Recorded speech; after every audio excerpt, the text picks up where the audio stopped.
Washington বারবার বৈঠকের ইঙ্গিত দিলেও তেহরান তা বরাবরই অস্বীকার করে আসছে।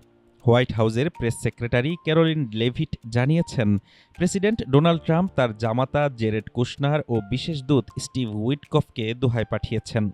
খোদ ট্রাম্পও এই বৈঠককে গুরুত্বপূর্ণ আখ্যা দিয়ে রেখেছেন ধোঁয়াশায়। ট্রাম্প বলেছেন, দোহায় বৈঠকটি হয়তো গুরুত্বপূর্ণ হতে পারে, আবার নাও হতে পারে। আমরা তা দেখতে পাব। তবে ইরান বলছে ভিন্ন কথা।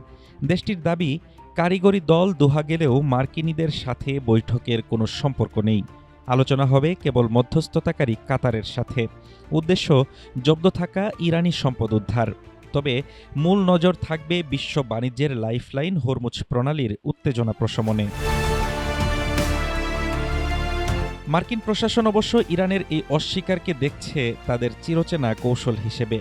বিষয়টিকে পারস্য দর কষাকষির কৌশল বলে মন্তব্য করেছেন মার্কিন ভাইস প্রেসিডেন্ট জেডি ভ্যান্স। গত ২৮ ফেব্রুয়ারি ইরানে ইসরায়েল ও যুক্তরাষ্ট্রের যৌথ হামলার পর মধ্যপ্রাচ্যে যে নতুন যুদ্ধ শুরু হয় তা থমকে দাঁড়ায় ১৭ জুনের সমঝোতা স্মারকে। কাতার ও পাকিস্তানের মধ্যস্থতায় অর্জিত ১৪ দফার সেই সমঝোতা এগিয়ে নিতেই এখন চলছে এই নেপথ্য কূটনীতি।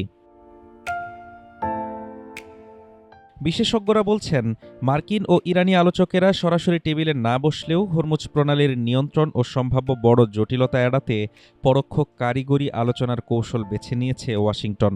শেষ পর্যন্ত এই লুকোচুরি কূটনীতি মধ্যপ্রাচ্যে স্থায়ী যুদ্ধবিরতি আনবে নাকি হরমুজ প্রণালীকে কেন্দ্র করে তৈরি হবে নতুন কোনো সংকট, তা সময়ই বলে দেবে। হাফিজুর রহমান তুষার, ঢাকা টুডে।